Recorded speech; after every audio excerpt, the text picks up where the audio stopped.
Open this door right now. My daughter's furious screams shattered the air at exactly 6 a.m. right outside a front door that had all its locks changed. Moments later, my son-in-law stepped up, a sledgehammer gripped in his hands, growling that he was ready to smash everything to break inside. But what chilled me to the bone was the calculated silence of my son watching from the edge of the driveway behind them.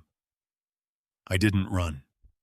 I calmly turned the handle and threw the door wide open to face them. What was waiting right behind me at that exact moment left all three of them frozen where they stood. I am so grateful you chose to spend your time here today. Before this story goes any further, tell me in the comments, what city or country are you joining from right now? Knowing where you are makes this feel less like broadcasting and more like a conversation. Please note some elements of this story are fictional included to bring the experience to life. Names and locations are not intended to reflect specific individuals, but the lesson inside it is absolutely worth your attention. The pounding started at exactly 6 o'clock in the morning. I heard it from the kitchen where I was standing with a cup of coffee I had not yet touched. 3 sharp blows against the front door, then 3 more, each one harder than the last. The sound cracked through the quiet Maine morning, like something breaking that could not be put back together. "Walter," Emily's voice cut through the wood and glass. "Walter, open this door right now." I set my coffee cup down on the counter, carefully, without spilling a drop. Outside, through the gap in the kitchen curtains, I could see the fog still sitting low over the lake. It was the kind of morning Eleanor used to love, cool and gray, and full of possibility, she always said. She would have been up before me already on the porch, with her hands wrapped around her mug, watching the water. But Eleanor was gone. And the woman screaming my name from the front porch was my daughter. "Walter, I know you're in there. The lights are on. Open the door, or I swear to God." A second voice cut her off. Jason's voice lower and harder with an edge that turned my stomach. "Stand back, Emily. I'll handle it." I walked to the front hallway. I did not run. I placed each step deliberately, the way a man walks when he has already made his peace with what is coming. Through the narrow window beside the door, I could see Emily's face red and wet. Her mascara streaked down both cheeks, her jaw tight with a fury that had nothing to do with concern and everything to do with desperation. Behind her, Jason stood on the bottom porch step with a sledgehammer gripped in both hands. His knuckles were white. His face was the color of a man who had gambled everything on a hand he was certain would win. And further back, near the edge of the driveway, stood Ethan, my son. He had his hands in his jacket pockets, and he was watching the house with the calm, calculated patience of a man who had planned this moment down to the minute. That calm scared me more than the sledgehammer. "Dad," Emily's voice cracked. She pressed her palm flat against the door. "Dad, please. We just want to talk. Why did you change the locks? Why won't you just talk to us?" Her voice broke on the last word, climbing into something that sounded almost like grief.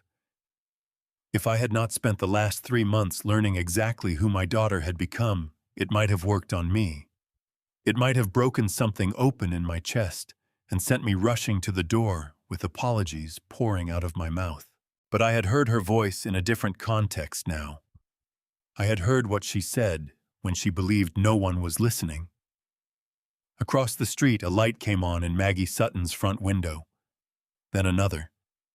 Then the Hendersons' porch light flickered on 2 houses down. The neighborhood was waking up, drawn by the noise, by the spectacle of a grown woman beating her fists against her father's door, while her husband stood behind her, holding a sledgehammer like a man prepared to use it. "Last chance, Walter." Jason's voice dropped low and mean. "You open this door, or I open it for you." I looked at the clock on the hallway wall. 6:02. They were 2 minutes late. I reached out and placed my hand on the door handle. My grip was steady. My heart was steady. Every part of me that had spent the last 3 months shaking and doubting and lying awake at 3 in the morning, wondering how it had come to this, all of it, had gone quiet somewhere in the night, replaced by something harder and cleaner. I thought about Eleanor. I thought about the morning I had signed papers in a sunlit office in Portland, and what I had said to her photograph on the drive home. I thought about the people who were already waiting. What my children did not know, what they could not have imagined standing on that porch, with their fury and their sledgehammer and their carefully rehearsed desperation, was that they were not the only ones who had been preparing for this morning. I turned the handle. To understand why I was standing at that door on a Thursday morning in June, you have to understand what January did to me. Eleanor Margaret Hayes died on the 9th of January at 4:17 in the afternoon in a room on the 3rd floor of Maine Medical Center in Portland. The room smelled like antiseptic and the particular kind of stillness that only exists in hospitals in the moments after something irreversible has happened. I was holding her hand when she went. Her fingers had gone cold an hour before, but I kept holding on anyway, because letting go felt like agreeing to something I was not ready to agree to. We had been married 41 years. 41 years of coffee made the same way every morning. 2 sugars, a splash of the whole milk she insisted on buying, even when the doctor told her otherwise. 41 years of her voice calling me in from the workshop. When dinner was ready, that particular lift, she put on the second syllable of my name that no one else in the world could replicate. 41 years of her hand finding mine in the dark, without either of us having to reach very far. The drive home from Portland that evening was the longest 2 hours of my life. The house on Birchwood Lane looked exactly the same as it always had. The porch light on the blue shutters Eleanor had picked out 17 years ago still holding their color against the January wind. But when I pushed open the front door and stepped into the hallway, the silence that met me was a different kind of silence than I had ever experienced in that house. It had weight to it. It pressed against my chest and made it hard to breathe. I sat down at the kitchen table and stayed there until sunrise. The weeks that followed blurred together in a way I struggle to describe. I ate because eating was something a person did. I slept because my body eventually demanded it, usually in the armchair, by the living room window, wrapped in the blue cardigan Eleanor had left folded over the armrest the morning she went into the hospital. I did not wash it. I could not bring myself to wash it. I had sold Hayes Marine 8 months before Eleanor's diagnosis came back with the word that changed everything. $2.3 million after 40 years of building that yard from a 2-boat operation into something the whole coast of Maine knew by name. The money sat in accounts I had no interest in touching. What was I going to spend it on Eleanor? And I had always said we would travel when we retired. Portugal she wanted, and the Greek islands, and that small town in Montana she had read about in a magazine and never stopped talking about. The money meant nothing without her sitting in the passenger seat. It was Maggie Sutton who got me out of the armchair. She appeared at my front door on a Thursday evening, 3 weeks after the funeral, carrying a pot of chicken soup with both hands, and wearing an expression that told me she was not going to take no for an answer. Maggie lived next door, a widow herself had been for 6 years, since her husband Robert passed from a heart attack on a Tuesday morning without any warning at all. She knew what the first month looked like from the inside. "I'm not here to talk," she said when I opened the door. "I'm here to make sure you eat something that isn't crackers." I wanted to tell her I was fine.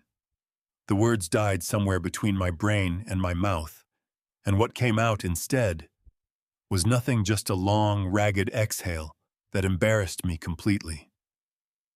My eyes burned hot and sudden. I pressed my fist against my mouth and turned away from the door because I was 65 years old and I had not cried in front of another person since my father's funeral, and I was not going to start now. Walter. Maggie's voice was quiet and firm. Let me in. She stayed for 2 hours. She did not try to tell me Eleanor was in a better place or that time healed everything, or any of the other things people say when they do not know what else to say. She just sat across the table from me and let the soup get warm between us. And when I finally started talking about Eleanor, about the yard, about the Portuguese trip we never took, she listened without interrupting once. When she left, she squeezed my arm at the door and said, "Same time next Thursday." And she came back. Every Thursday without fail through February and into March, when everything else in my life began to go wrong in ways I had not yet learned to see coming.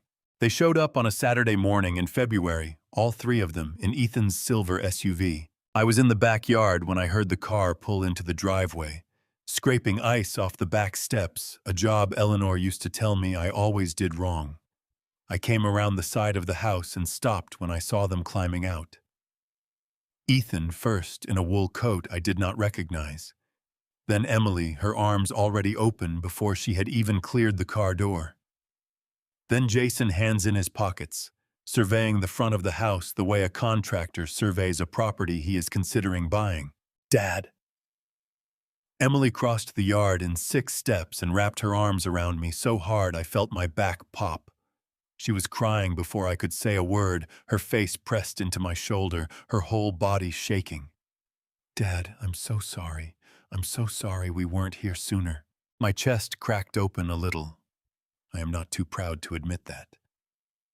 I put my arms around my daughter and held on, and for a moment, just a moment, the house felt slightly less like a place where a man went to wait out the rest of his life alone. "You're here now," I said. Ethan shook my hand and then pulled me into a hug that surprised me because Ethan had never been a man who hugged easily. He was 38 years old and had his mother's dark eyes and his grandfather's jaw, and for most of his adult life he had communicated primarily in nods and single-syllable responses. The hug lasted longer than I expected. "We should have come sooner," he said, his voice rough. "That's on us, Dad. That won't happen again." Jason clapped me on the shoulder and said he was sorry for my loss, which was an odd thing to say about your own mother-in-law, but I let it pass. They stayed. That was the thing I had not anticipated. They did not come for a weekend visit and leave Sunday evening. They stayed.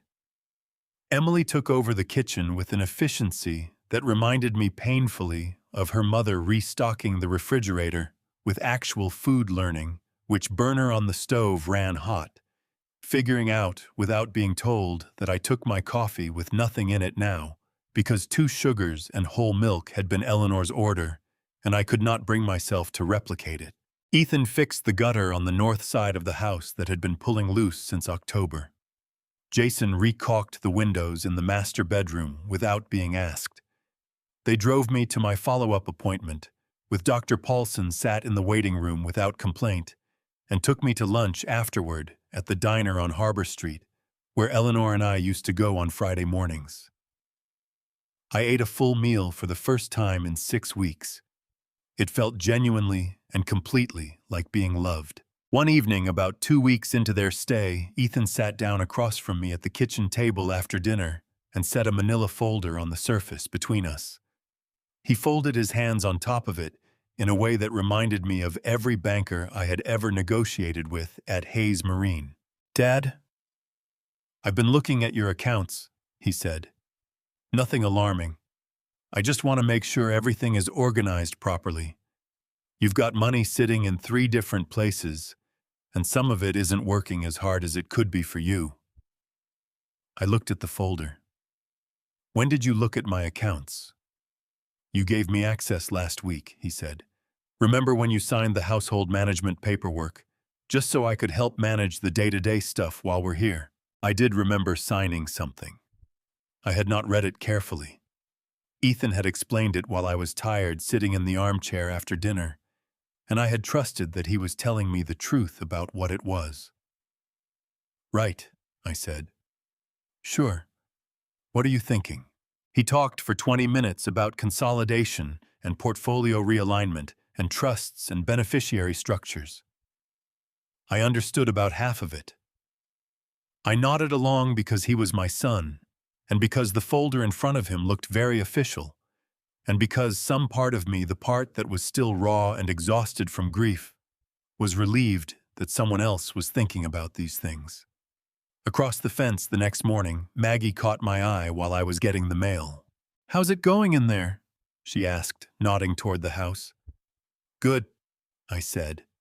"Really good, actually. The kids are here." Maggie looked at me for a long moment. Her expression did not change, but something moved behind her eyes that I could not quite read. "That's nice, Walter," she said carefully. "Just keep your eyes open, okay?" I laughed. "Maggie, they're my kids." She nodded once and went back inside without another word. I stood at the mailbox and watched her door close and felt a small, uncomfortable prickle at the back of my neck that I immediately talked myself out of.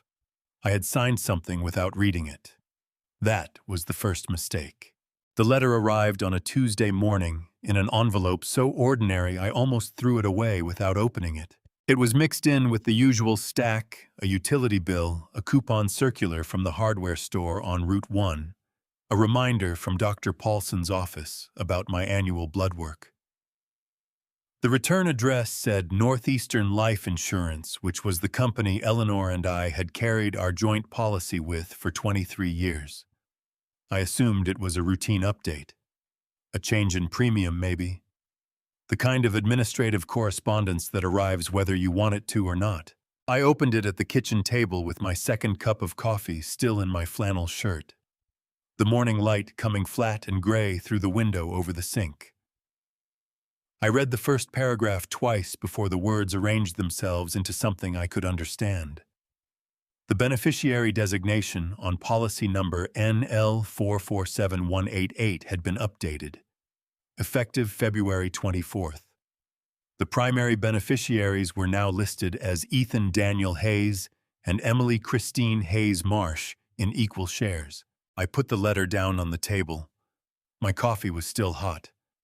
I could see the steam rising from the mug. I focused on that for a moment, the thin curl of steam moving up toward the ceiling, because focusing on it kept me from doing something I would regret, like picking up the phone and calling Ethan, before I had thought through exactly what I wanted to say. February 24th. I had been sitting in the armchair after dinner on February 24th, half asleep, while Ethan walked me through a stack of paperwork he described as routine household management documents. He had handed me a pen and pointed to the signature lines one by one, talking the whole time in that calm, reasonable voice he had, explaining things in the tone of a man who was doing his elderly father a favor. Among the pages, I would later learn, was a beneficiary authorization form, the kind insurance companies accept when signed by the policyholder and submitted through a broker. I had signed it the same way I signed everything else that night. Without reading a word. I had signed without reading. Every single page. My hands were not shaking. I want to be clear about that. They were completely still when I picked up the letter again and read it a third time, just to be certain I had not misunderstood. I had not misunderstood. Eleanor and I had taken out that policy in 2001. The original beneficiary had been the two children split equally with a secondary designation to a small scholarship fund at the University of Maine that Eleanor had cared about. Sometime in the last week of February, without my knowledge and without my conscious consent, that designation had been changed. The scholarship fund was gone. Eleanor's careful, considered wishes had been erased. I called Ethan. He answered on the second ring, which told me he had been expecting to hear from me. "Dad, hey, what's up? I got a letter from the insurance company," I said, "about the beneficiary on the life insurance policy." There was a pause that lasted exactly one beat too long. "Oh, that," he said. "Yeah, that was one of the things in the paperwork. I should have explained it more clearly. It was just a consolidation thing, the scholarship designation that was creating a complication with the estate planning. It was easier to simplify it. You changed your mother's beneficiary designation, I said, without telling me. Dad? His voice shifted into something patient and slightly pained, the tone of a man managing an unreasonable person. We talked about this. You signed off on it. It's part of the overall reorganization. Everything is still going to you, and then to us, it's actually cleaner this way, more efficient. I felt something cold and slow move through my chest. Not anger. Not yet. Something more like the moment in winter when you step onto ice and feel it flex under your foot, and understand very precisely that the ground beneath you is not what you thought it was. I want it changed back, I said. Of course, Ethan said immediately. Absolutely. I'll look into it this week. It's probably just a form. He said it so easily, so smoothly, the way a man agrees to something he has no intention of doing. After I hung up, I sat at the table for a long time.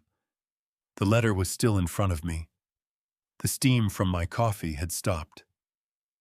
Outside the window, a chickadee landed on Eleanor's old bird feeder, the one I had not filled since January, that I kept meaning to fill and kept forgetting, and pecked at the empty tray twice before flying away. I opened the drawer beside the refrigerator and found the business card I had kept there for 10 years, without ever needing to use it. Carol Bennett, attorney at law, estate planning and property law.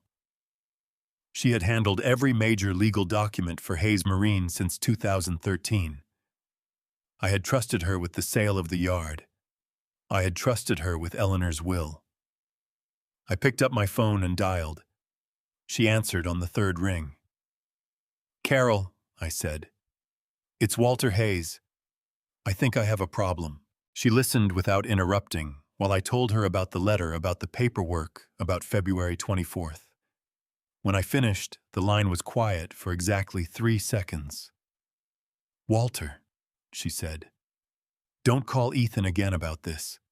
Don't mention it to any of them. And don't sign anything else. What is it? I asked. It's the beginning of something, she said. And I need you to let me find out exactly what before you do anything else. Can you do that? My throat tightened.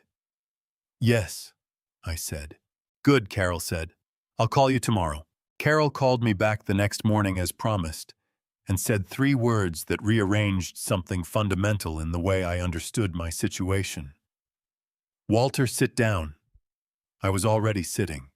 I told her so. Good, she said. Stay there. I've made some calls. There are irregularities in the documents Ethan had you sign in February.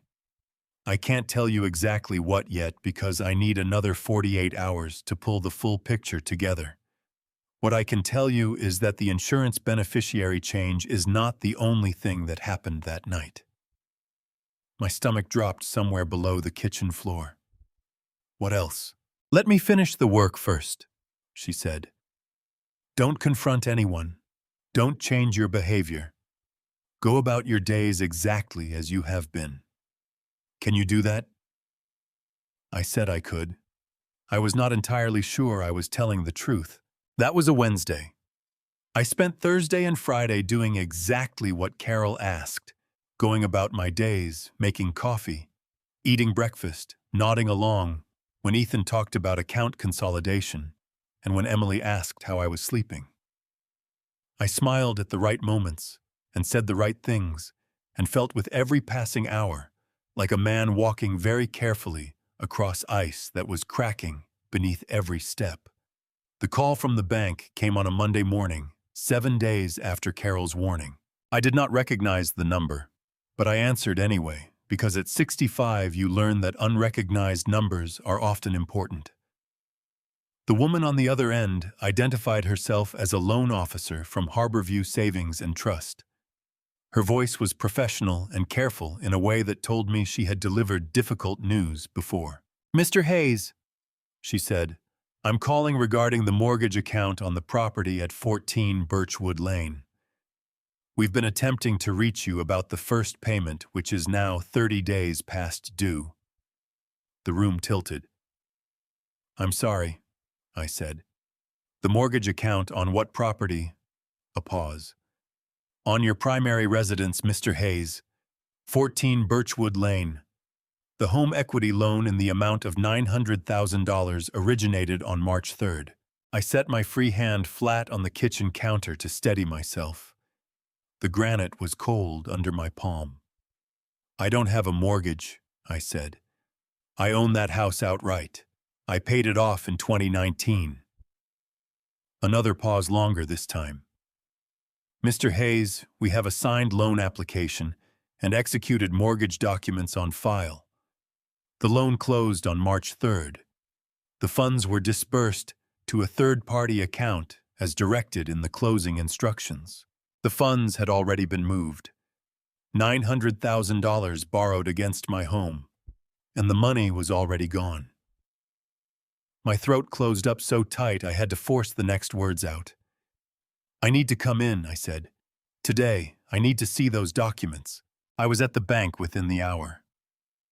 The loan officer, a woman named Patricia Graves, met me in a small conference room off the main floor and set a manila folder on the table between us, with the careful, apologetic manner of someone delivering a terminal diagnosis. I opened it and turned to the signature page.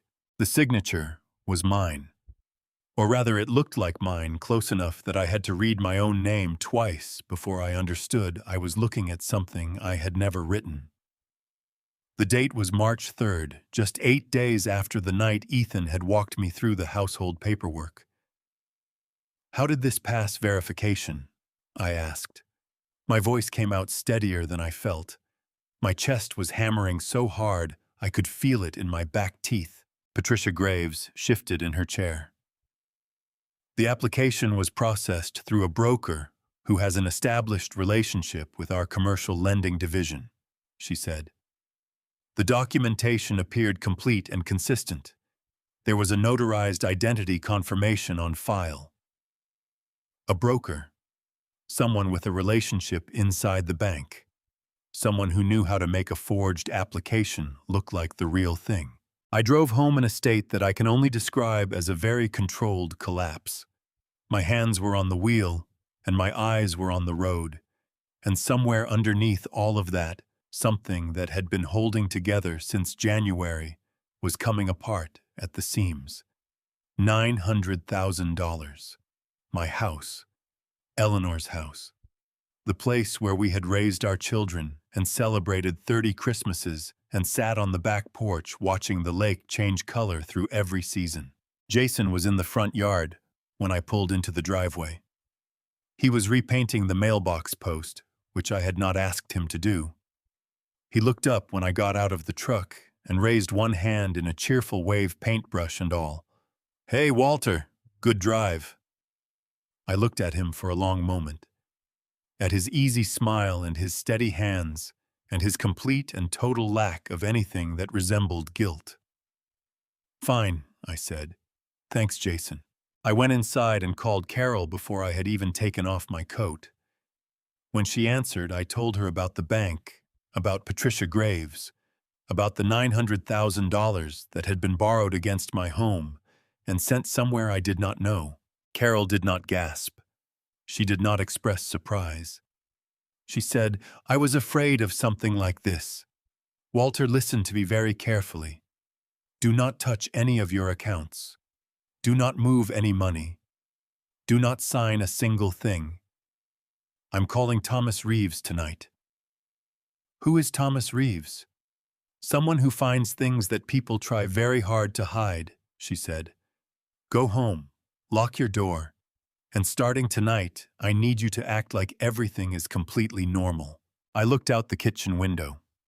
Jason was still painting the mailbox post, whistling something I could not hear through the glass. "I understand," I said. Carol's office in Portland was on the 4th floor of a building that smelled like old carpet and good coffee overlooking a stretch of Commercial Street, where the fishing boats came in before dawn. I had been there a dozen times over the years to sign the papers when we incorporated Hayes Marine to update Eleanor's will after her mother passed to handle the sale of the yard. It was a place associated in my mind with important decisions made carefully. I had never been there feeling the way I felt that morning. Thomas Reeves was already seated when Carol brought me in. He was a compact man in his mid-50s with the kind of face that gave away absolutely nothing. Not unfriendly, not cold, just utterly unreadable, like a closed file cabinet. He stood when I entered, shook my hand with a firm, dry grip, and said, "Mr. Hayes, I've been looking into your situation for the past 10 days. I have things to show you." He did not ease into it. I respected that. He opened a folder on Carol's conference table and laid out 3 documents side by side. The first was a copy of my original signature from the Hayes Marine Incorporation papers dated 2003. The second was a copy of the signature on the fraudulent mortgage application. The third was a forensic analysis comparing the two. The signature on the mortgage application was not written by hand, Thomas said, tapping the comparison sheet with one finger. It was constructed digitally from a high-resolution scan of your original signature on the incorporation documents. The construction is sophisticated good enough to pass a standard bank verification. But under forensic analysis, the pixel structure gives it away. No human hand produces that kind of consistency in pen pressure across every curve. I stared at the 2 signatures. They were nearly identical. If someone had shown them to me without context, I would have said they were both mine. My stomach turned over slowly, like something heavy rolling in deep water.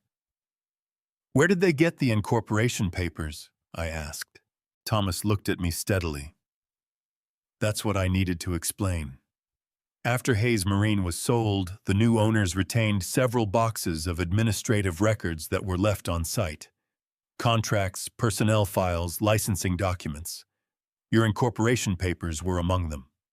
He paused. Approximately 6 weeks ago, a man visited the yard and requested access to those records.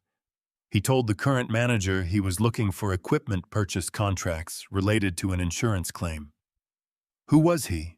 Thomas slid a photograph across the table. It was a still frame from a security camera, grainy but clear enough. The man in the image was walking through the yard's front office, a cardboard box under one arm. My chest tightened until I could feel it in my jaw. I knew that walk. I had watched it cross my front yard 100 times in the last 2 months. "That's Jason," I said. My voice came out flat and strange, like it belonged to someone else. "Jason Marsh," Thomas confirmed. "Your son-in-law. He was at the yard for approximately 40 minutes. He left with documents that included your original incorporation signature, personnel files for former employees, and historical payroll records." Carol leaned forward. "Walter, the mortgage application listed a broker as the originating agent. The broker's name is Richard Holloway. He's licensed in Maine and Massachusetts, based out of Portland." She let that land for a moment. Thomas found a connection between Holloway and Jason. They worked together at a financial services firm in Boston, Meridian Capital Group, between 2009 and 2012. I pressed both hands flat on the table. The wood was solid and real under my palms, and I needed something solid and real in that moment, because everything else felt like it was dissolving. "So Jason recruited someone he already knew," I said. "Someone who had banking relationships he could use." "That's what the evidence suggests," Thomas said. "Holloway has access to a loan officer at Harborview Savings who processed the application. We're still building that piece. But the chain from Jason to Holloway to the bank to your mortgage, it's there. We just need a few more days to document it completely." I sat back in my chair. My hands were shaking now, just slightly, just enough that I pressed them together under the table so neither of them would see. 40 years I had run a business, managed contracts, negotiated with suppliers and unions and city inspectors. I had dealt with difficult people and hard situations my entire working life, but nothing had prepared me for sitting in my lawyer's office and learning that my son-in-law had walked into my former business, stolen my signature, and used it to mortgage my home. "There's one more thing," Thomas said.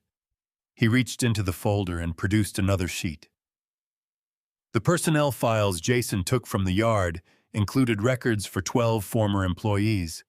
I've been cross-referencing those names against a complaint document that appears to be in preparation.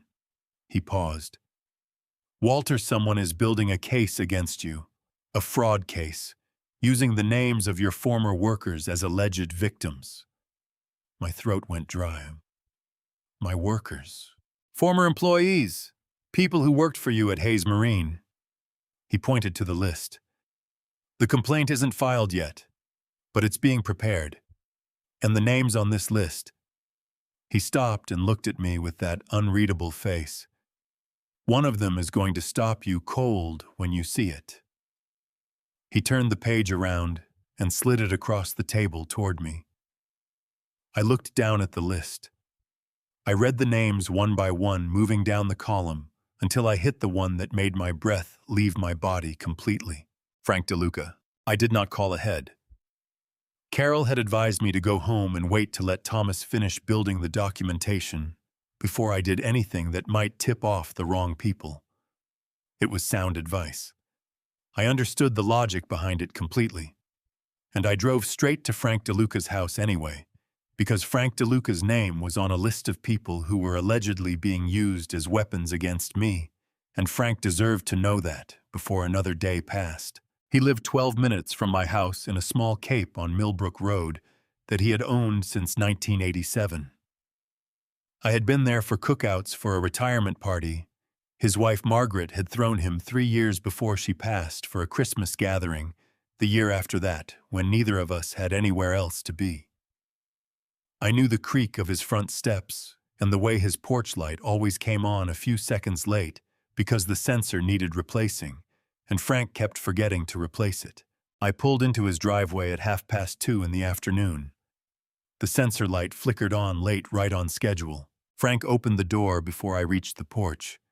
He was a big man, Frank, broad through the shoulders, even at 70, with hands that looked like they had been carved from the same oak we used to frame hulls at the yard. He had sawdust on his forearms, which meant he had been in his garage workshop.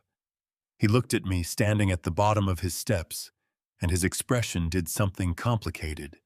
Not surprise, not relief, but something that sat between the two. "I knew you'd come," he said. "I've been waiting 3 days." That stopped me cold. "You knew. Get in here," he said, stepping back from the door. "I'll put coffee on." His kitchen was warm and cluttered in the way of a man who cooked for himself and did not particularly care about aesthetics. A Red Sox mug on the counter. A calendar from a marine supply company on the wall, still showing March. He poured 2 cups without asking how I took mine he already knew after 20 years, and set them on the table, and sat down across from me with the deliberate weight of a man who had something difficult to say. "Someone called me," he said, "about 6 weeks ago. Woman I didn't know said she was a paralegal working on a financial dispute case. Said my name had come up in connection with a claim against Hayes Marine. Said she needed me to sign a statement confirming I had experienced wage discrepancies during my employment." My jaw tightened. "What did you tell her?" Frank's eyebrows went up about an inch. "I told her she had the wrong man. I told her I worked for Walter Hayes for 20 years, and the man paid me on time, paid me fairly, and threw in a bonus every Christmas that he didn't have to throw in. I told her if she called me again, I'd report the call to the sheriff's department." He wrapped both hands around his mug and looked at me steadily. "She didn't call back." "But your name is on the list anyway," I said. Frank nodded, his jaw set hard. "I figured as much. After she called, I started paying attention. Then I saw Jason Marsh at the yard. About 3 weeks back, I was picking up a tool I'd lent to Pete Garrison, the new manager. Jason was coming out of the records room with a box. I asked Pete what he was doing there. Pete said Jason had called ahead, said he needed some old equipment contracts for an insurance matter. Frank's voice dropped into something low and deliberate. I know Jason Marshwalter. I know what kind of man he is. That visit had nothing to do with insurance. The coffee in my mug had gone cold. I had not touched it. He took personnel files, I said. Your leave request forms from 2019. Your signature was on them. Frank stared at me for a long moment. Then he set his mug down on the table with a sound like a gavel coming down, and something moved across his face that I had only seen there once before, that the morning a supplier had tried to shortchange us on a lumber delivery, and Frank had walked across the yard to have a conversation about it, that the supplier did not forget. Tell me what you need, Frank said. His voice was rock steady. No tremor, no hesitation. Just the same flat certainty he had brought to every hard job for 2 decades. My throat tightened in a way I had not expected. I pressed my thumb and forefinger against the bridge of my nose and held them there for a moment, because my eyes had gone embarrassingly hot, and I was not going to cry at Frank DeLuca's kitchen table if I could possibly help it. I need you to stay quiet for now, I said. I need you to act like you don't know anything. And when the time comes, and it will come, Frank, I need you to be willing to stand up and say exactly what you told me. Frank reached across the table and put his hand over mine. His grip was like iron and like oak, and like every solid thing I had ever built my life around. 20 years, he said. You think I'd let them do this to you? I drove home 2 hours later with something I had not felt in months sitting in my chest. Not quite hope. Something older and steadier than hope. The knowledge that I was not entirely alone in this. 2 days after that, I found an envelope under my front door. Inside was a copy of an anonymous complaint filed simultaneously with the Maine Attorney General's office and the Harborview Police Department. My name appeared on the first page in large bold type. The word fraud appeared 11 times before the end of the second paragraph. I read the complaint 3 times before I trusted myself to put it down. It was 11 pages long, single-spaced, printed on plain white paper, with no letterhead and no identifying information about who had prepared it. But the language was not the language of an amateur. It was precise and structured and loaded with specific figures, dollar amounts, dates, transaction references, all of it constructed to look like the work of someone with genuine grievances and genuine documentation, except that every figure was fabricated, every date was invented, and every name on the list of alleged victims was a person who had worked for me at Hayes Marine and trusted me with 20 or 30 years of their working life. The complaint alleged that I had systematically underpaid workers, falsified payroll records, and diverted funds from a discretionary equipment account into personal holdings. It alleged that I had done this over a period of 14 years. It alleged damages totaling $4.2 million. $4.2 million. Someone had done the arithmetic very carefully. I called Carol. She had already received a copy. The Maine Attorney General's office had contacted her as my attorney of record. She told me the AG's office was required to conduct a preliminary review, but that the complaint on its face contained enough specificity to trigger that process. She also told me not to panic, which was easy for her to say, because she was not the one whose name appeared 11 times next to the word fraud. I spent the rest of that day doing what Carol had asked, acting normal. Emily came by in the afternoon with a casserole dish and a bright, concerned smile and asked how I was sleeping. I told her fine. She asked if I had been eating regularly. I told her yes.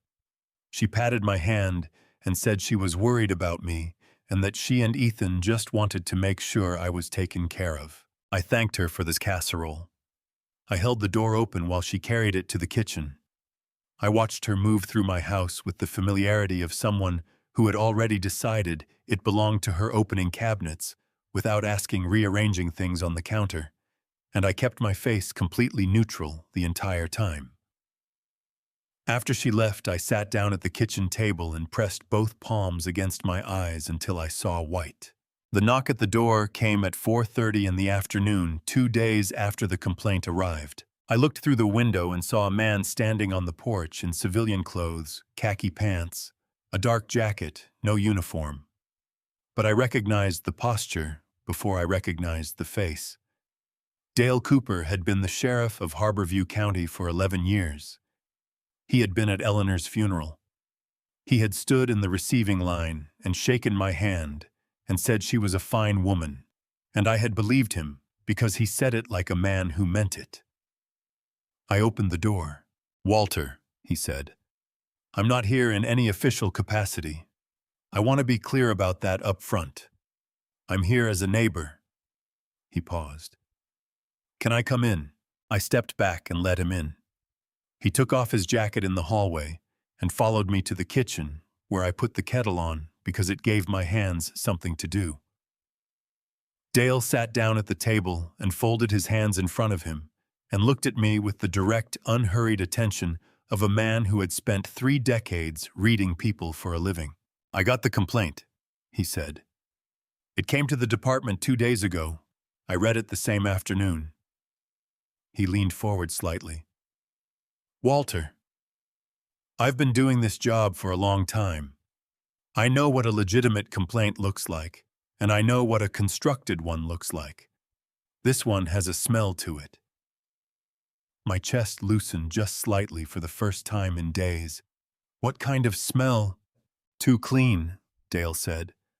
"The figures are too round, the dates are too evenly spaced, and there's not a single complainant who has come forward in person to verify their statement. Every name on that list is a former employee of yours, but not one of them has walked into my office or the AG's office to say a word." He shook his head slowly. "In my experience, real grievances come with real people attached. This reads like someone built it at a desk." The kettle started to whistle. I poured 2 cups and set one in front of him. "Eleanor used to come to the department's charity auction every year," Dale said, wrapping both hands around the mug. "Bid on things she didn't need just to drive the price up for the cause. She won a fishing rod one year. Neither of you fished." The corner of his mouth turned up. "She was a good woman." My throat tightened so hard it hurt. "She was the best person I knew," I said. Dale looked at me steadily. "Then let me do my job," he said. "I'm not investigating you, Walter. I'm investigating the complaint. There's a difference. And I want you to know that you have people in your corner right now. More than you realize."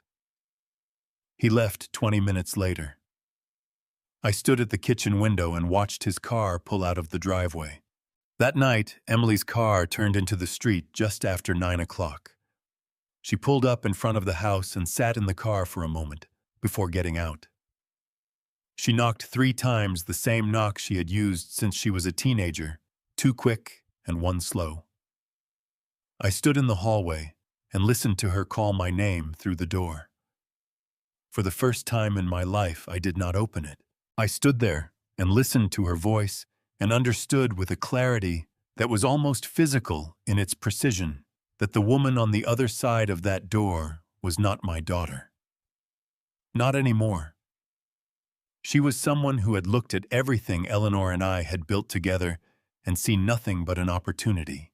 I pressed my back against the hallway wall and waited until I heard her footsteps leave the porch. My phone buzzed twice on the kitchen counter while I was standing there. Her name on the screen both times. I did not pick it up. Then I went to bed. Carol had suggested the recording device 3 weeks earlier during one of our evening calls. "I want you to place it somewhere in the main living area," she had said. "Somewhere it won't be noticed. A voice-activated unit small looks like a phone charger. Thomas will drop one off." She had paused. "Walter, I want to be clear about something.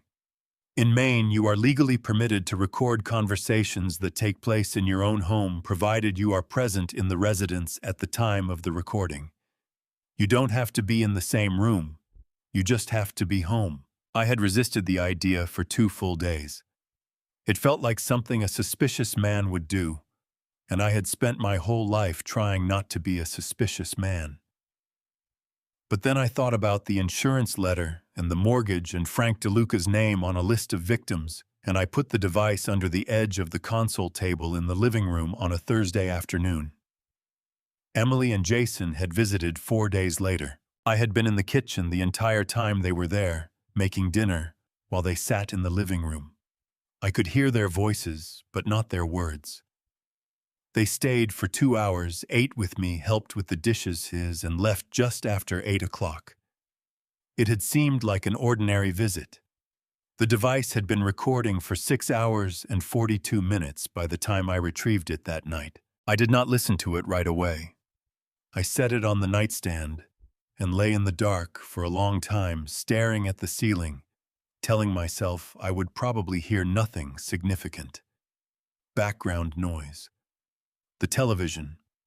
Ordinary conversation between a woman and her husband about ordinary things. I put the earbuds in just after midnight. The first 40 minutes were exactly what I had expected. Emily and Jason talking about a restaurant they had tried in Portland, about a problem with their car, about a television program I had never heard of. Their voices were relaxed and easy, in the way of people who believe they are completely alone. Then Jason said something that made Emily laugh, and then Emily said, "We need to talk about the timeline." I sat up in bed. "The complaint is filed," Jason said. His voice had changed. The casual warmth was gone, replaced by something flat and businesslike. "The AG's office has to respond within 60 days. If they open a formal investigation, that gives us the medical piece." "How long does that take?" Emily asked. "Depends on the doctor," Jason said. "But we've already got the baseline established. The confusion about the paperwork, the forgetting things, that's documented now. If we push for a cognitive evaluation and the results support diminished capacity, we file for conservatorship." My chest went so cold, I could not feel my own heartbeat. Conservatorship. In Maine, if a court determines that a person lacks the mental capacity to manage their own affairs, it can appoint a conservator to take legal control of that person's finances and property. It is a protection designed for people who genuinely cannot care for themselves. In the right circumstances, it is a merciful thing. Emily and Jason were proposing to use it as a weapon. "Once the conservatorship is granted," Emily continued, and her voice was so calm, so utterly matter-of-fact, that something inside me recoiled from it, the way you recoil from touching something that looks solid and turns out to be rotten. "We petition to be named as co-conservators. The accounts transfer to our management. The property transfers to our management. We don't have to wait for anything after that." "What about the trust?" Jason asked. "There is no trust," Emily said. "He hasn't done anything like that. I checked with Ethan, the accounts are all standard. No beneficiary changes we don't already know about." A brief pause. "We're in a good position, Jason. We just need to be patient for another 60 days. I took the earbuds out. I set them on the nightstand next to the device. I looked at the ceiling. I looked at the photograph of Eleanor on the dresser, the one from our 25th anniversary, the two of us standing on the deck of a boat at sunset, her head tipped back, laughing at something I had said. I could not remember what I had said. I had been trying to remember for months. I thought about what she would say if she were here. Knowing Eleanor, she would not waste time on grief. She would say something practical and clear-eyed, and slightly more profane than people expected from her, and then she would tell me to get up and do something about it. I pressed my fist hard against my mouth. My eyes burned so hot I had to squeeze them shut. The pain in my chest was not heartache in any poetic sense. It was physical, specific, a tightness behind my sternum, that made it hard to draw a full breath. My daughter, the child Eleanor and I had raised in this house, in these rooms, with everything we had. I sat in the dark until 5 in the morning. Then I got up, went to the kitchen, and called Carol. She answered on the second ring. "I have a recording," I said. My voice came out rough and strange. "Emily and Jason, conservatorship, the whole plan." Carol was quiet for exactly 2 seconds. Then she said, "Walter, listen to me. I need you to do something very hard. I need you to go about your day today exactly as you would any other day. Can you do that?" "Why?" I asked. "Because from this moment on," Carol said, "we are going to finish this. But we do it right. We do it once. And we do not give them a single reason to see it coming." She paused. "Can you trust me for a little while longer?" Outside the kitchen window, the first gray light was touching the surface of the lake. "Yes," I said. "I can." Maggie appeared at my door at 8 o'clock that morning with 2 cups of coffee from the place on Harbor Street and an expression that told me she already knew something was wrong. I opened the door and she looked at my face and she said, "Sit down, Walter. Tell me everything." So I did. Maggie listened without interrupting for 45 minutes. She sat across from me at the kitchen table with both hands wrapped around her coffee cup and her eyes on my face the entire time, and she did not say a word until I had finished. Not a single word. When I finally stopped talking, she set her cup down very deliberately and looked at me for a long moment. "Walter Hayes," she said, "you have been carrying this alone since March." I didn't want to pull anyone else into it, I said. "That," Maggie said, pointing one finger at me across the table, "is the most foolish thing you have said to me in the 4 years I have lived next door to you." Her voice was firm, but her eyes were bright with something that was not quite anger and not quite tears. "You are not alone in this. Do you understand me? You are not alone." I opened my mouth to say something and found I had nothing.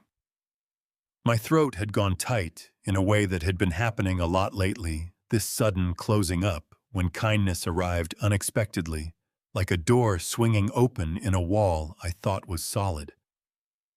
"What do we do?" Maggie asked. "Practical, direct, no dramatics." "Carol has a plan," I said. "I just need to let it run." "Then let it run," she said, "and stop trying to do everything by yourself." She left an hour later and I sat for a while in the quiet of the kitchen, and then I got up and called Carol and told her it was time to stop playing defense. The next morning I drove to Portland. I brought everything.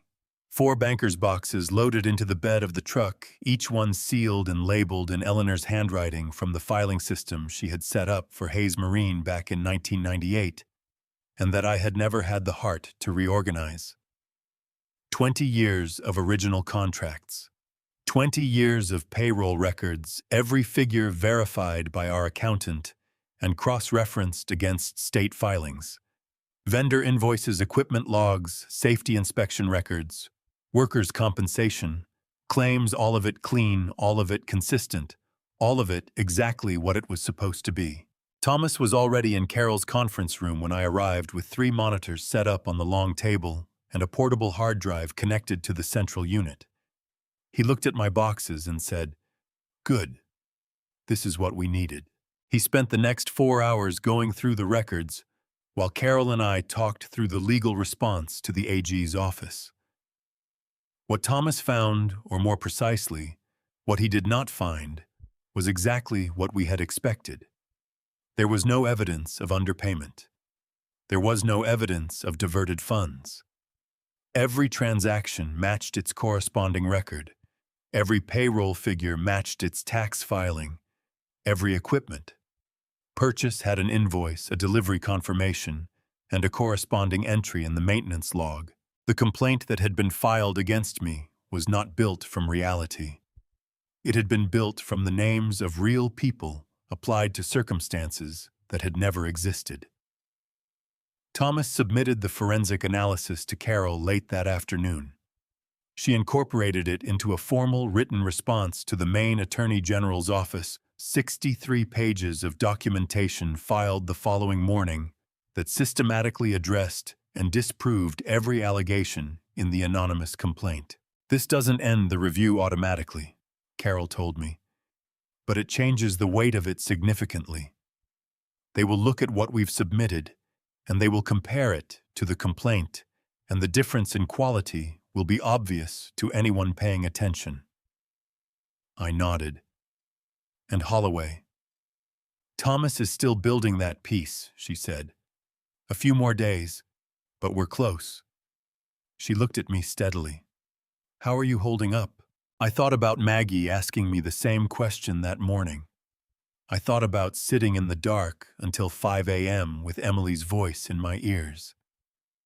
I thought about Frank's hand over mine at his kitchen table. "I'm holding," I said. That evening, Ethan called to check in. I answered on the third ring, and we talked for 20 minutes about nothing. The weather, a sports score, whether I had scheduled my annual physical. He asked casually whether I had heard anything from any government offices lately, any correspondence I might need help understanding. "Nothing unusual," I told him. "Just the regular stuff." "Good," he said. His voice was smooth and warm and completely satisfied. "Just making sure you're not getting overwhelmed with paperwork. You know you can always bring things to me." "I know," I said. "I appreciate it, Ethan." After I hung up, I stood in the kitchen for a moment, phone still in my hand, and felt something I had not expected to feel, not anger, not grief, but a cool and clarifying certainty. They believed I was still the man they had been managing since February. The confused, grieving, lonely old man who signed things without reading them and needed his children to explain the paperwork. Let them believe it. Every day they believed it was a day we used to build something they would never see coming. I opened the drawer beside the refrigerator and took out a notepad. I wrote 3 words at the top of the page. "What comes next?" Then I sat down and started writing. Carol called at 9:17 on a Tuesday evening. I was on the back porch watching the last of the daylight leave the lake when my phone buzzed on the railing beside me. I picked it up and saw her name and felt my pulse jump in a way it had not jumped in weeks, not from fear, but from something sharper and more focused than fear. "I found it," Carol said. "All of it. Walter, I need you to come in tomorrow morning." I was in her office at 8 o'clock. Thomas was already there, standing at the whiteboard he had set up along the far wall of the conference room, which was now covered in a network of names, dates, and connecting lines that looked like something out of a federal investigation. Which, as Carol would explain in the next hour, was precisely what it was about to become. "Richard Holloway," Thomas said, tapping the name at the center of the board. 55 years old, licensed mortgage broker, Maine and Massachusetts. Clean record on paper, no disciplinary actions, no prior complaints. The kind of man who is very careful about what shows up in official records. He paused. "Which is exactly why you have to look at what doesn't show up in official records." He moved to the right side of the board. "Meridian Capital Group, Boston. A mid-size financial services firm that operated from 2007 to 2014 when it was dissolved after a regulatory audit. Holloway worked there from 2009 to 2012 as a senior loan originator." Another pause. "Jason Marsh worked there from 2008 to 2012 as a portfolio manager." I leaned forward in my chair. "They overlapped for 4 years. 4 years and 3 months, Thomas said. "During that time, they co-originated 7 transactions together. 3 of those transactions were later flagged in the regulatory audit as having documentation irregularities, meaning the paperwork looked clean on the surface but didn't hold up under scrutiny." He looked at me directly. "Sound familiar?" My jaw tightened until I could feel it in my temples. How did they avoid consequences when Meridian was audited? Holloway was a cooperating witness in the audit, Thomas said. He gave the regulators enough information about 2 other transactions to satisfy the investigation. His own involvement in the flagged deals was noted, but not prosecuted. He let that land. He knew exactly how to walk the line, and apparently so did Jason. Carol stepped in. The banking commission, acting on a formal referral she had filed 3 weeks earlier, obtained bank records showing 2 wire transfers from an LLC registered to Jason in Delaware made to an account connected to Holloway. Thomas had flagged the connection. The commission had pulled the documents. The first transfer was in January of this year. The second was in March, 2 days after the mortgage on your house closed. She set copies of the transfer records on the table in front of me. This is not circumstantial, Walter. This is a payment trail. I looked at the documents. The numbers were clean and specific. $12,000 in January, $38,000 in March. $50,000 paid in 2 installments for the use of my home as collateral on a loan I never agreed to and a signature I never wrote. My hands did not shake. I am proud of that looking back. My hands were completely steady on the table while something in my chest burned with a cold, contained fury that I had never felt before in my life and hope never to feel again. Have you contacted Holloway? I asked. His attorney contacted us, Carol said. Yesterday afternoon, about 6 hours after Thomas filed a formal records request with the state licensing board. Apparently, Holloway had been waiting for exactly that kind of signal. She permitted herself a small, precise smile. His attorney indicated that Mr. Holloway is open to a proffer session.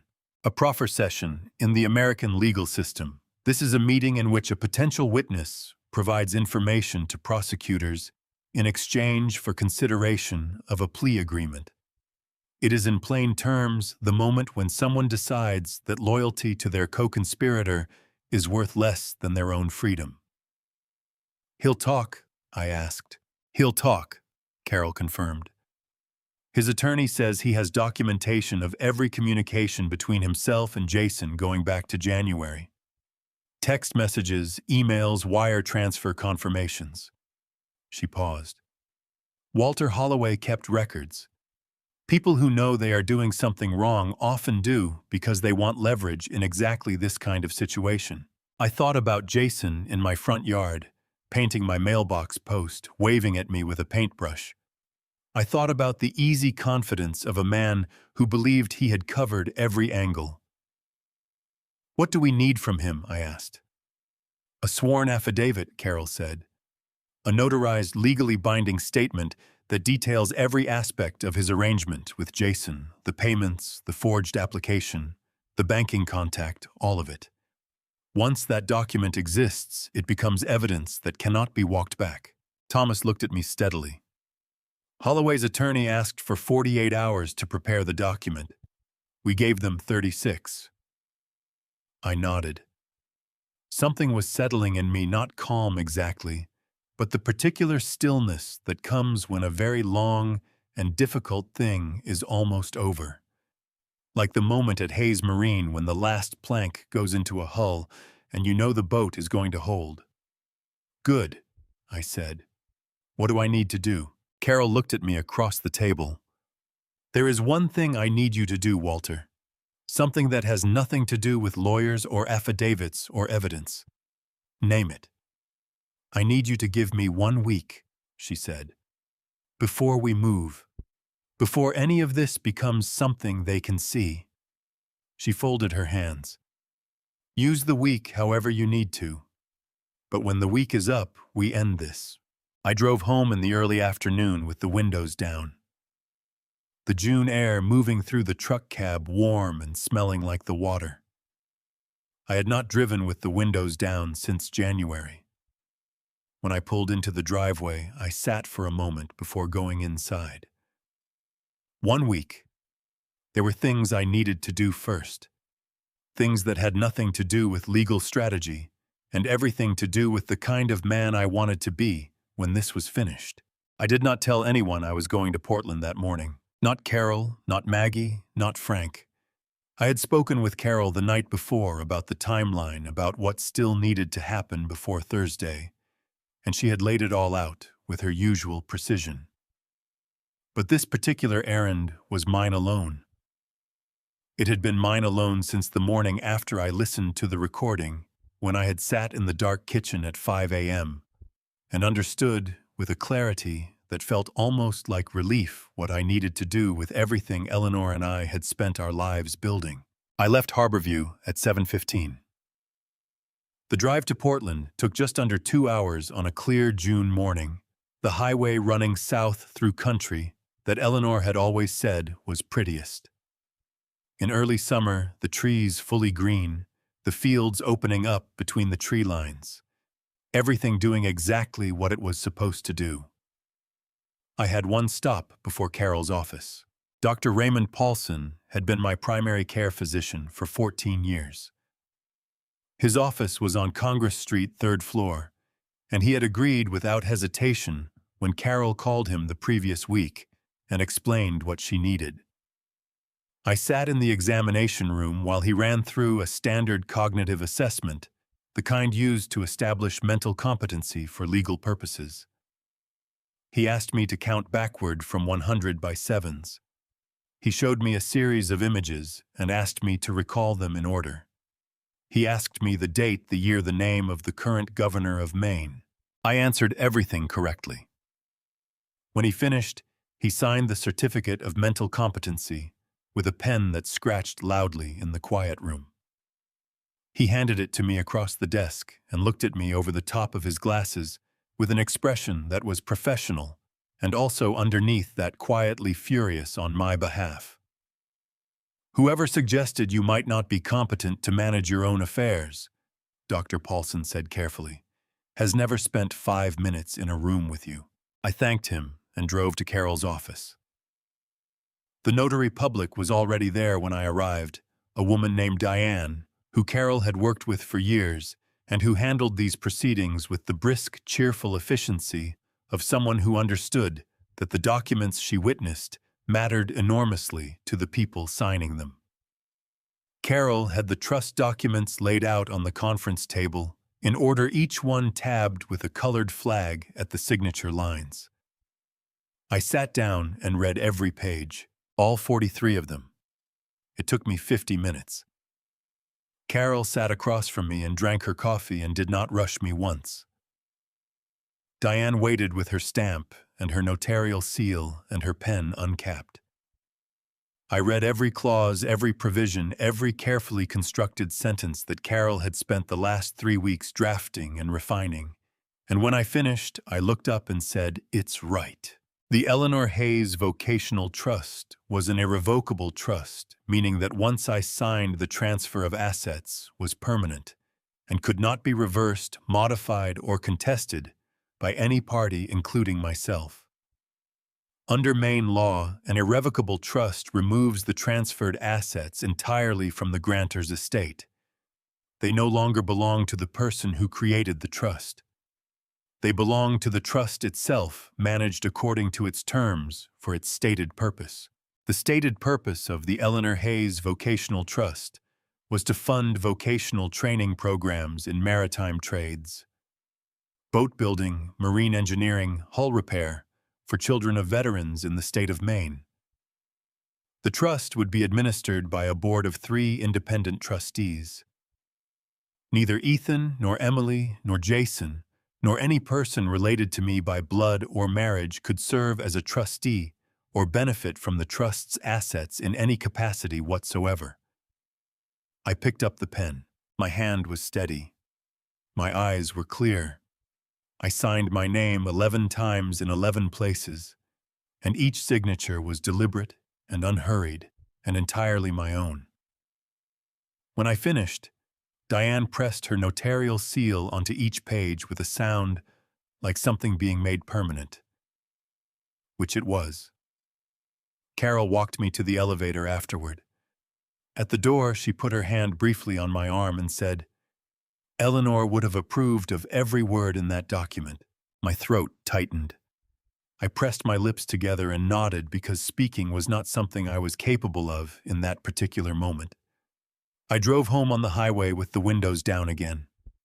When I crossed the bridge over the Harpswell Inlet, I slowed down without planning to and pulled over on the shoulder and sat with the engine running, looking out at the water. "Eleanor," I said out loud to the water and the sky, and whatever of her remained in the world. "I think you would have liked this." I sat there for a few minutes. Then I pulled back onto the highway and drove the rest of the way home. Ethan's car was in the driveway when I got back. He and Emily were sitting in the living room, and they both looked up when I came through the door with the bright, expectant expressions of people who believed they were very close to something they had been waiting a long time to receive. "Dad," Emily said, standing up and crossing the room to hug me. Her arms went around me, and I let them, and I hugged her back, and over her shoulder I looked at Ethan sitting on the couch with his hands on his knees and his father's face that I had known for 38 years. "We were thinking we could all have dinner tonight," Ethan said. "The four of us, like old times." "That sounds good," I said. They had no idea. They were sitting in my living room making dinner plans, believing that everything was exactly as they had arranged it, and every asset they had spent 6 months trying to take from me was already gone, already signed away, already beyond any legal reach they would ever have. I went to the kitchen to start the coffee. They had absolutely no idea. Emily made pot roast. It was Eleanor's recipe, the one with the pearl onions and the fresh thyme, and the 2 cups of red wine that Eleanor always said were for the pot, but that she usually split with whoever was standing closest to the stove. I had not smelled that particular combination of smells in this kitchen since the last time Eleanor made it, which had been Thanksgiving of 2023, 14 months before she died. I stood in the kitchen doorway and breathed it in and felt something twist hard and deep in my chest that had nothing to do with gratitude. Emily had found the recipe card. Eleanor's handwriting, blue ink on a yellowed index card kept in the wooden box on the second shelf of the pantry. She had gone into the pantry and found the box and taken out the card and made the recipe as though it belonged to her, as though the handwriting on it belonged to a history she was entitled to inherit. I set the table without being asked. 4 places, the good placemats, the water glasses Eleanor had bought at an estate sale in Brunswick 12 years ago. I did it carefully and deliberately, because doing careful, deliberate things was the only way I knew how to get through the next 2 hours. Jason arrived at 6:30 with a bottle of red wine, a decent Cabernet from a vineyard in California, that he held up as he came through the door with the enthusiasm of a man presenting a gift. He clapped me on the shoulder and said, "Smells incredible in here, Walter." And I said Emily did all the work. And we looked at each other with the comfortable ease of 2 people who had absolutely nothing in common except the performance they were both currently giving. We sat down at 7. Ethan poured the wine. Emily carried the pot roast to the table in Eleanor's blue ceramic dish, the one with the chip on the rim from a long-ago kitchen accident. They had kept it anyway because Eleanor said a chip just meant it had history. Emily set it in the center of the table and looked at me across it with an expression of such practiced warmth that for a fraction of a second, just a fraction, something in me wanted to believe it was real. Then Ethan said, "Dad, there's something we've been wanting to talk to you about." And the fraction of a second passed. "We've been thinking," Ethan continued, cutting into the roast with the focused attention of a man choosing his words carefully, "that it might be good for you to get away for a little while. A few weeks, maybe. There's a place up in Camden, a wellness resort, very private, beautiful views of the bay. Some friends of ours went last summer and said it completely reset them." Emily reached across the corner of the table and covered my hand with hers. Her fingers were warm, and her grip was gentle, and her eyes were full of a concern so precisely calibrated that it must have taken practice.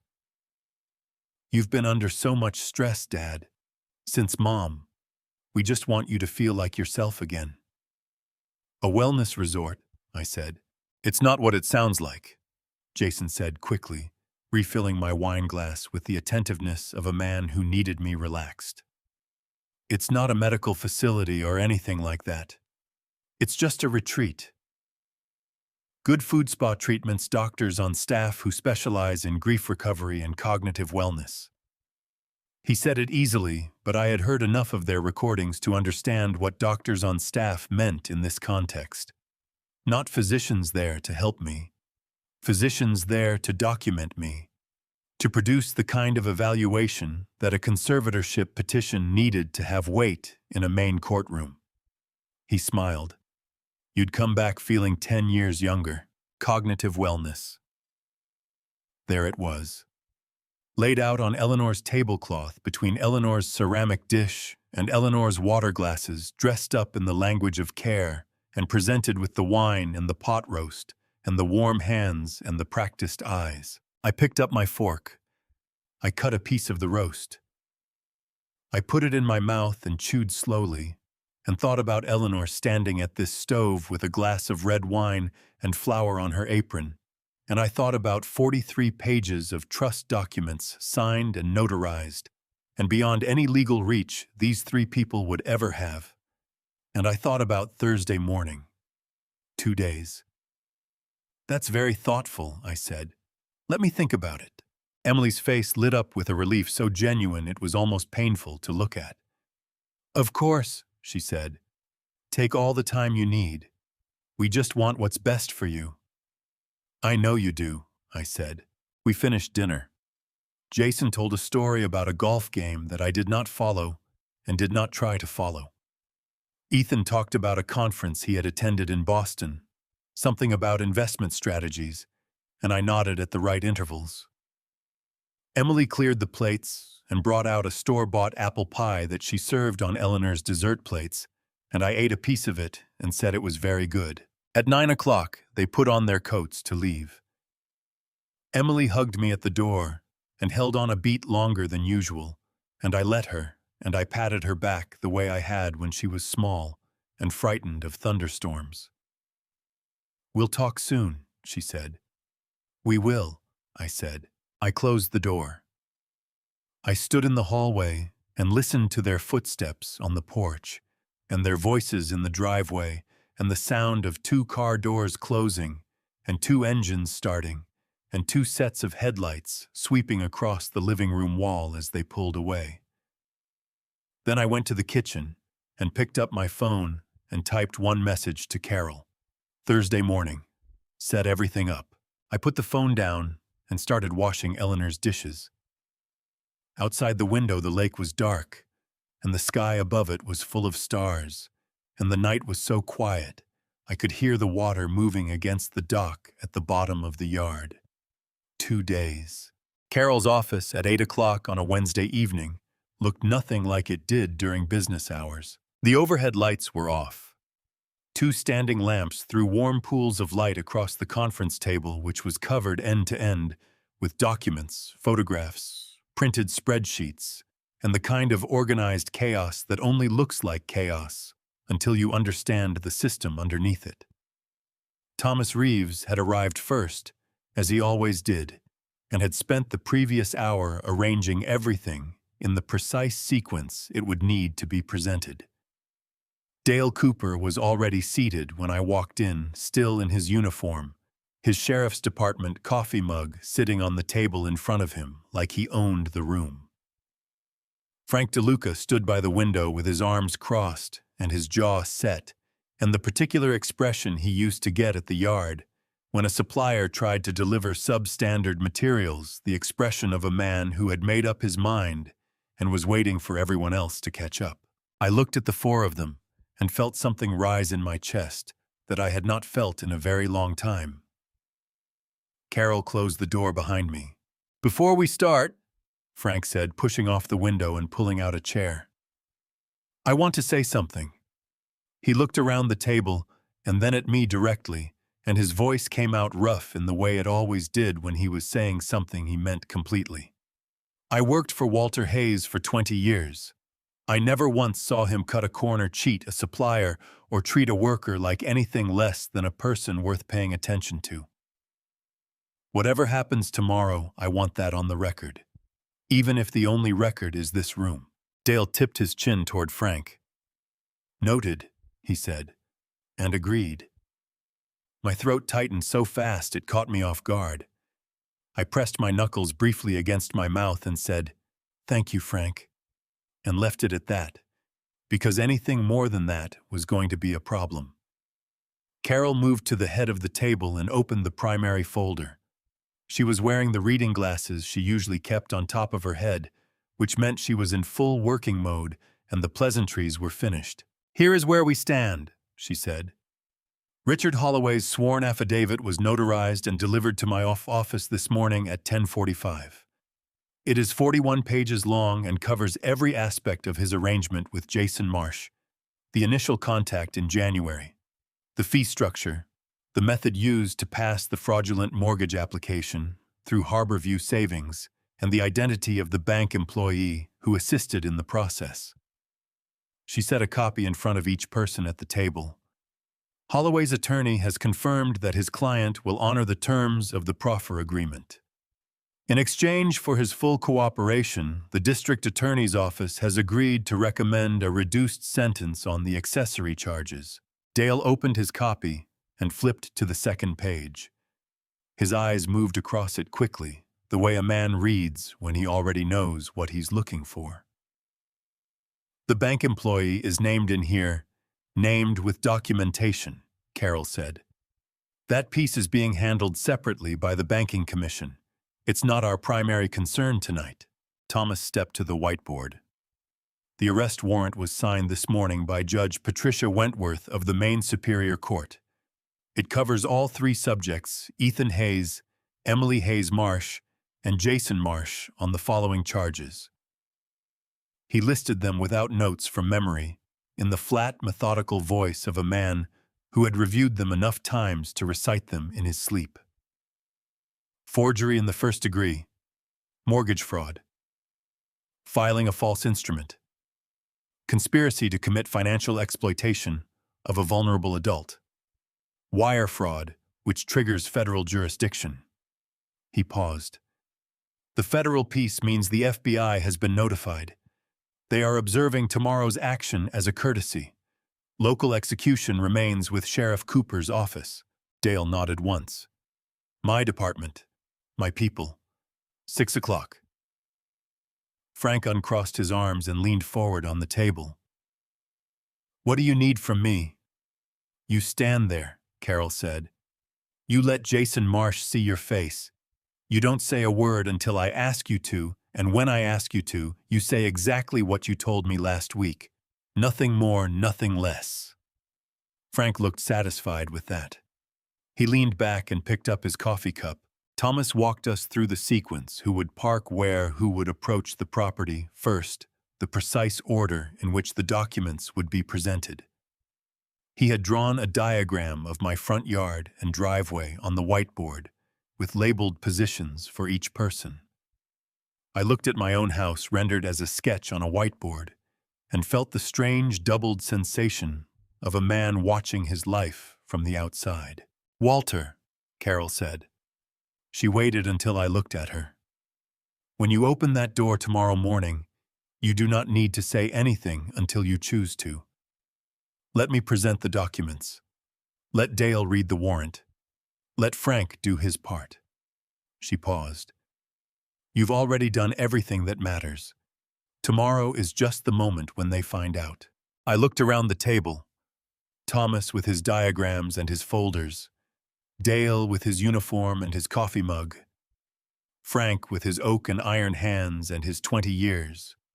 Carol with her reading glasses and her 41 pages of sworn testimony. Is there anything we haven't covered? I asked. Nothing, Carol said. I nodded. 6 o'clock then. I drove home alone on empty roads, the windows down the night air, moving through the truck in a way that felt like something ending and something beginning at the same time. The house was dark when I got back. I went to the kitchen and put the kettle on and sat down at the table and looked at the notepad where I had written 3 words 2 weeks ago. What comes next? I tore the page off of the pad. I set it aside. I took out 3 fresh sheets of paper and 3 envelopes and uncapped the pen Eleanor had kept in the kitchen drawer for 30 years, the one with the navy blue ink that she said wrote more honestly than any other color. I began to write. I started with Ethan, not because he was the oldest, though he was. Not because I loved him more than the others, because I did not. I had never understood parents who loved one child more than another, had never been able to imagine it. I started with Ethan because he was the one who had planned this. The one who had sat across from me at this same kitchen table with a manila folder and a reasonable voice and a patience that I now understood had nothing to do with kindness and everything to do with calculation. If I was going to say what needed to be said, I needed to start with the hardest one. I pulled out the kitchen chair, the one he had always sat in, the one closest to the window, the one Eleanor used to set his plate in front of on Sunday mornings when he was 7 years old and still believed that pancakes were the most important decision of the week. I sat down in my own chair across from it and uncapped Eleanor's pen and set a blank page on the table between us, as though he were still there, as though this were still a conversation between 2 people who could look each other in the eye. I wrote for 20 minutes before I got a single sentence right. The first attempts went wrong in the same direction. Too much anger, then too much grief, then a version that sounded like a eulogy for someone still living, which was not what I wanted. What I wanted was the truth. Not the legal truth, not the truth Thomas Reeves could document and present in 41 pages of sworn testimony. The other kind. The kind that lives in the space between a father and a son and cannot be entered into evidence. I finally wrote, "You had your mother's hands. I used to watch you work in the yard when you were 12 years old, fitting the planks on that first little skiff, and I thought he has her patience, her precision. I don't know when you decided those qualities weren't worth anything. I have spent 6 months trying to understand it, and I cannot.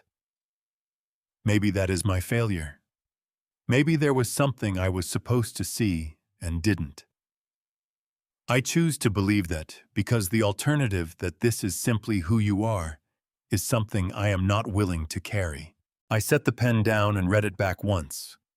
Then I folded the page, slid it into the envelope, and sealed it before I could change my mind. I set it on the table and moved the pen to a fresh sheet of paper. Emily's letter came faster and hit harder. I did not plan what I was going to write. I simply began, and the words came in the order that 34 years of fatherhood supplied them without my having to reach for any of it. I wrote about the morning she was born, the drive to the hospital at 4 in the morning, Eleanor gripping my hand so hard she left marks that lasted until noon, the particular quality of the light in the delivery room when Emily arrived, pale and furious, and entirely herself from the very first breath. I wrote about how Eleanor had looked at me over the baby's head with an expression I had never seen on another human face before or since, not joy exactly, not relief exactly, but something that contained both of those things and more, besides something that had no single name and did not need one. I wrote about Emily's graduation from the University of Maine, the way Eleanor had wept openly in the stands, while I pretended I was not doing the same thing, the way Emily had found us afterward in the crowd and thrown her arms around her mother first, which was exactly right, exactly what she should have done, and I had loved her completely for it. I wrote about all the ordinary Tuesday evenings and Saturday mornings and unremarkable dinners that make up the actual texture of loving a child, The texture that does not photograph well and does not make for good stories at parties, but is in the end the only thing that actually means anything. And then I wrote, I don't know what you told yourself about what you were doing. I think you may have told yourself it was practical, that it was simply making arrangements for an inevitable future. But your mother and I didn't build what we built so that it could be arranged. We built it so it would mean something. You took the recipe card out of the box last night, and I stood in the doorway, and I understood that you believed you had already inherited everything. That is the thing I cannot forgive yet. Not the money, not the house, the recipe card. I paused after writing that last sentence. I looked at it for a long moment, at those 3 words sitting at the end of everything else small and plain and heavier than anything else on the page. Then I kept writing. I want you to know that I am not finished being your father. I don't know what that means yet or what shape it takes from the other side of this. But I am 65 years old, and I have never in my life stopped loving something I once started loving, and I do not intend to start now. That is not mercy. That is just the kind of man I am. Your mother made me this way, and I am grateful for it even tonight. I sealed Emily's envelope. My eyes were burning badly enough that I had to stop and press the heels of both hands against them for a long moment. The kitchen clock read 20 past midnight. The house around me was completely still, the way old houses get still in the deep hours of a summer night. Not empty exactly, but resting, holding its breath, keeping its own counsel about everything it had seen inside its walls across the years. Jason's letter was the shortest. It was also the most difficult to write, and not for the reason I expected. I had thought I would have the least to say to Jason. He was the mechanic of it, the implementer, the man who had brought the technical capability to execute what Ethan had designed and Emily had enabled. I did not have 40 years of memory with him.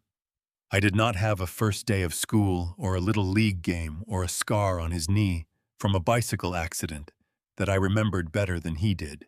What I had was the knowledge that my daughter had married him, that Eleanor had welcomed him at this table, had learned how he took his coffee, had remembered that he did not eat mushrooms, had asked him every Christmas what his mother was doing for the holiday, in that particular way she had of including people who needed including. Eleanor had extended herself toward Jason Marsh with the full, unguarded generosity she brought to everyone she decided to care for. He had sat in this kitchen and eaten Eleanor's food and accepted Eleanor's warmth, and had done all of it while planning to use the house that held those memories as collateral for a loan he had forged my name to sign. I held the pen over the blank page for a long time before I wrote anything. I finally wrote, I don't hate you, Jason. Hating you would require me to have expected more from you than you were ever going to give. What I feel is something quieter and worse than hate. It is the specific disappointment of a man who extended trust to someone who had already decided what to do with it. Eleanor deserved better from you. I think somewhere underneath everything you have done, you may already know that.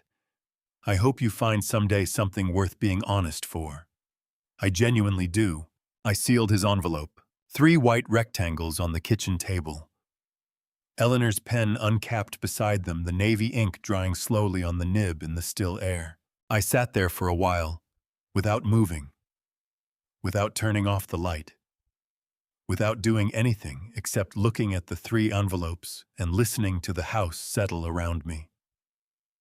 Outside, the lake was doing what it always did, moving in the dark, indifferent and steady and permanent, in a way that human arrangements never quite managed to be. A loon called somewhere out on the water. That long, wavering sound that carries across Maine lakes on summer nights and means nothing in particular, and somehow everything all at once. I thought about Eleanor.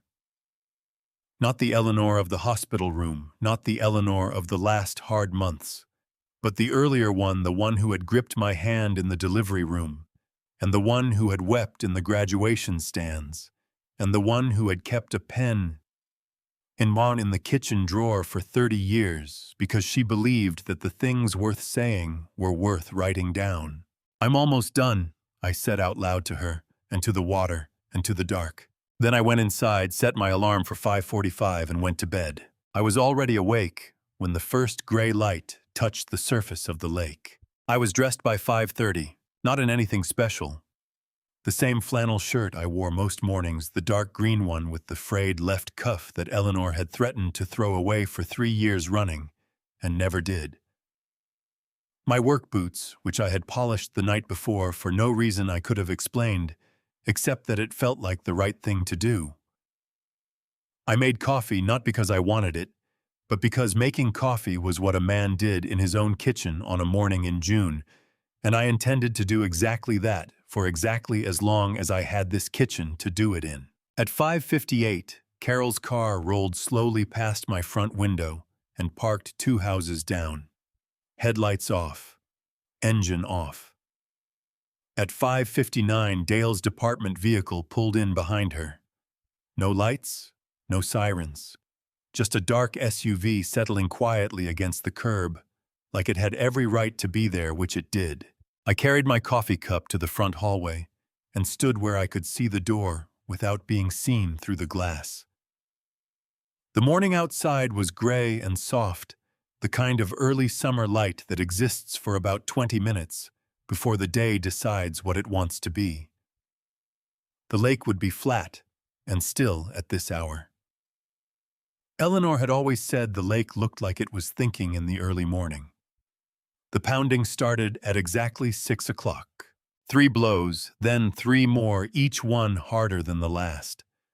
The sound cracked through the house and I felt it in my sternum, and I stood with my coffee cup in both hands and did not move.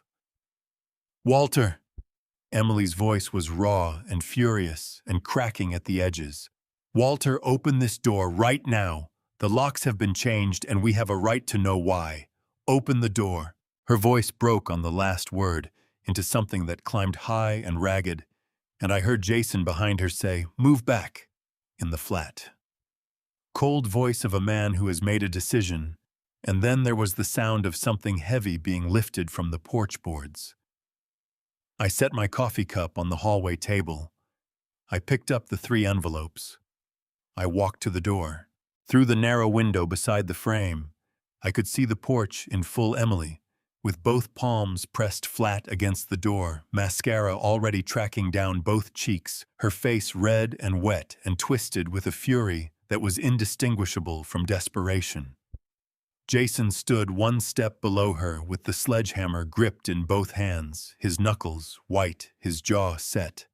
And further back near the edge of the driveway where the flagstone path met the grass, Ethan stood with his hands in his jacket pockets, watching the house with the patient, calculating attention of a man who has run the numbers and is waiting for them to come out right. Across the street, Maggie Sutton stood on her front porch in her morning robe, arms wrapped around herself, watching. She was the only person on the street who knew everything. She did not look frightened. She looked like a woman bearing witness to something that needed witnessing. I opened the door. Not slowly, not dramatically. I turned the handle and pulled it open in one clean motion, the way you open a door when you have nothing to hide and nowhere to be, but exactly where you are. The morning air came in cold and clean and smelling like the lake. Emily's hand, which had been pressed flat against the door, swung inward with it, and she stumbled half a step forward and caught herself. Her mouth opened. Whatever she had been about to say dissolved, because standing behind me in my hallway was Carol Bennett in a gray wool suit. Her reading glasses on a leather document case held against her chest with both arms. Beside her stood Sheriff Dale Cooper in full uniform, badge, duty belt, the works, with a folded document in his left hand that anyone who had ever seen an arrest warrant would recognize immediately. And standing at the edge of the hallway, visible through the open door, arms crossed, jaw set, was Frank DeLuca. Jason saw Frank first. The sledgehammer dropped from his hands and hit the porch boards with a sound like a gunshot. His face went the color of old chalk. His mouth worked for a moment, without producing anything that resembled language. Frank looked at him steadily and said nothing, because Frank did not need to say anything. His presence was the statement. The man whose name had been stolen and placed on a list of victims was standing in Walter Hayes's hallway, and that single fact collapsed 6 months of careful construction in the space of a breath. Ethan saw the document case in Carol's arms. He took one step forward and then stopped. The color left his face in a slow, visible wave starting at his forehead and moving down the way color leaves something when it understands what it is looking at. Emily turned to me. Her voice had dropped to something ragged and small. Dad, please, we can explain. I know, I said. No. I held out the 3 envelopes, one for each of them.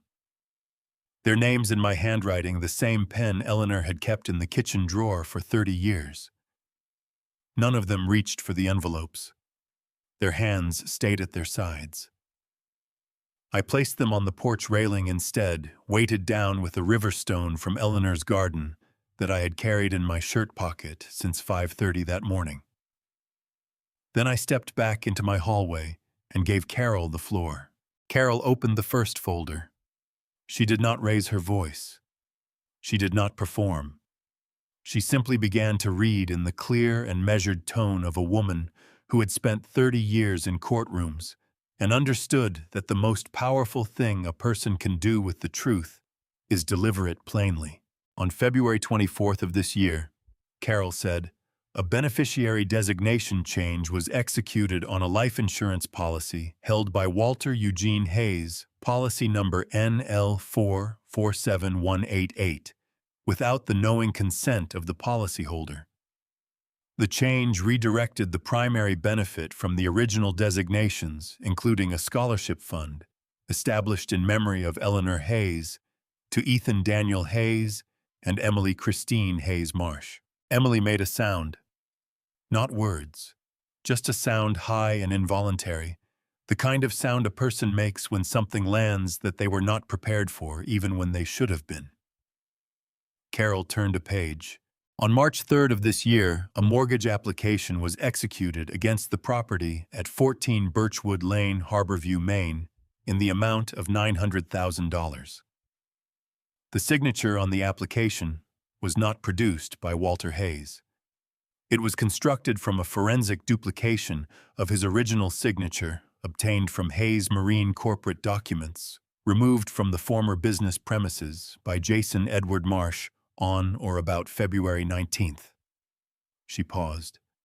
A sworn affidavit from Richard Holloway, licensed mortgage broker, notarized and delivered to this office on June 18th, confirms that Mr. Marsh engaged Mr. Holloway to originate the fraudulent application and facilitated its passage through Harborview Savings and Trust through a compensated banking contact.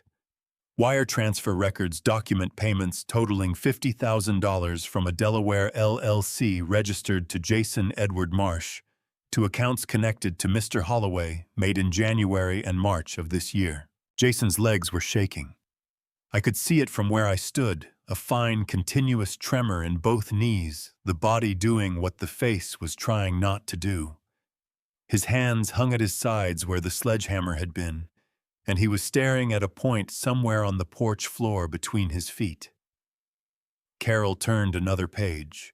The anonymous complaint filed with the Maine Attorney General's office and the Harborview Police Department in May of this year alleged systematic financial fraud by Walter Hayes against 12 former employees of Hayes Marine.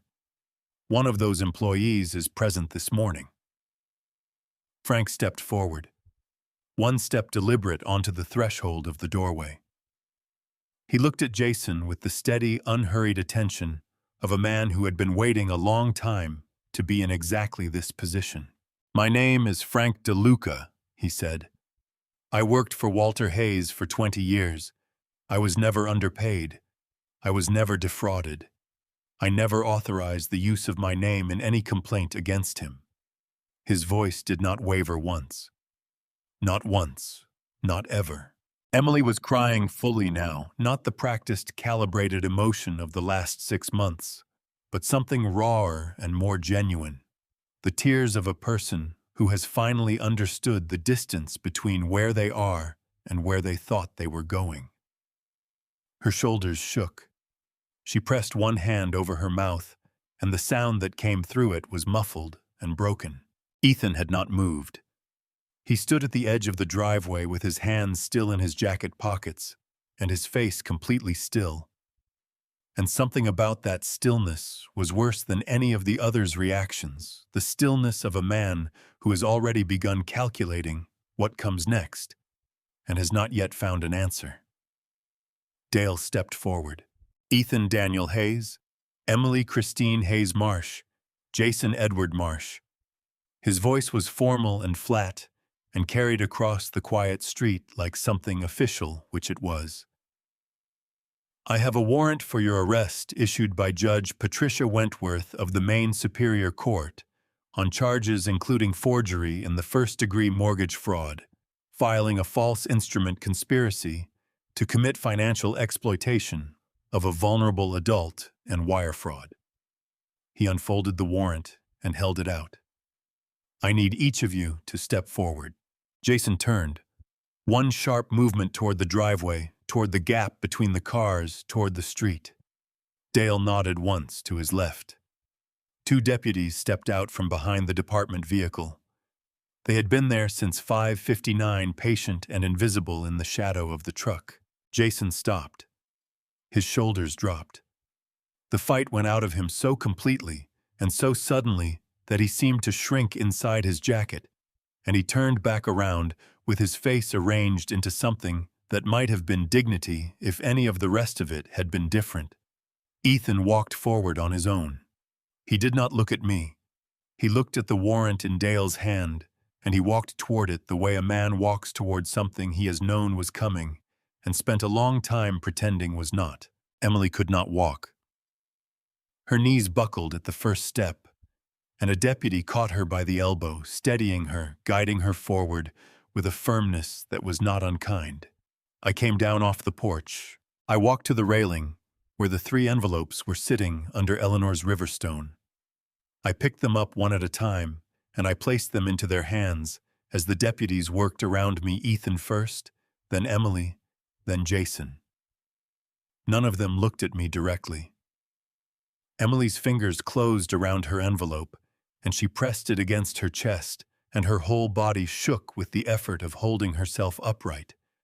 I stepped back. I looked at the 3 of them, my son, my daughter, the man my daughter had married, and I felt something that was not triumph and not relief and not grief, but a composite of all 3 that had no single name. You didn't lose an inheritance today, I said. You lost a father. And that happened long before this morning. I turned around. Across the street, Maggie was still on her porch. She looked at me across the distance between our 2 houses, and she nodded once, just once, slow and certain, and I nodded back. Then I walked back through my front door, through the hallway, through the kitchen, and out the back door into the yard. The lake was silver and flat in the morning light. My truck was parked in the alley behind the fence, packed since the night before. I had one bag. I had Eleanor's photograph from the dresser wrapped in a flannel shirt and placed on top. I did not look back at the house. I got in the truck and I drove. The town of Castine sits on a peninsula in Penobscot Bay, about an hour and a half southeast of Harborview, at the end of a road that gets narrower the closer you get to the water. I had been there once before, years ago, with Eleanor. We had driven down on a Saturday in October, the 2 of us, for no particular reason, except that she had read something about it in a magazine and wanted to see it. We walked around the old fort and had chowder at a place on the waterfront, and drove home in the dark with the heater running, and Eleanor's feet up on the dashboard the way she always rode on long drives, her head tipped back against the headrest, talking about nothing and everything, the way we could in those years when we had enough time that we did not think about it. I had thought about that drive on and off for 23 years. The house I rented was small, 2 bedrooms, a kitchen that looked out over the bay, a back porch with 2 chairs, and a view of the water that changed every hour depending on the light and the tide. I paid 3 months in advance, and the landlord, a retired fisherman named George, shook my hand at the door and said, "You look like a man who needs some quiet." And I said, "That is exactly what I am." And we understood each other completely. The legal proceedings moved the way legal proceedings do, slowly at first, and then all at once. Ethan accepted a plea agreement in August. Forgery and the first-degree conspiracy wire fraud. His attorney negotiated a sentence of 4 to 6 years in the Maine correctional system, with eligibility for early release at the 30-month mark contingent on full cooperation with the Banking Commission investigation. He would serve his time in a facility 40 minutes from the house on Birchwood Lane that he had spent 6 months trying to take from his father. Jason went to trial. He contested everything which his attorney had apparently advised against, and which surprised no one who knew him. The jury deliberated for 11 hours before returning guilty verdicts on all 7 counts. The federal wire fraud conviction carried the most weight. The judge sentenced him to 9 years in a federal correctional institution, with the first 3 served without possibility of parole. Richard Holloway testified for 3 days. He did not look at Jason once during the entire proceeding. Emily did not contest the charges. She entered a guilty plea in September, the same week I watched the first leaves turn on the maples along the Bay Road. Her attorney cited her cooperation with investigators as a mitigating factor. The judge sentenced her to 2 years suspended with 5 years of probation and mandatory restitution. She would not serve time in a facility. She would spend 5 years checking in with a probation officer and paying back money she had never actually taken because the trust had been signed before she could take it. I learned all of this from Carol, who called me every few weeks with updates delivered in the same precise, unhurried voice she used for everything. I listened, asked the questions that needed asking, thanked her, and went back to whatever I had been doing before the phone rang. Mostly, I was doing very little. That was the point. Maggie called on a Thursday evening in late September, which was the day she always called because some habits are worth keeping. "How's the new place?" she asked. "Small," I said. "Good small. The kind of small that fits." "Are you eating?" "George next door brings fish," I said.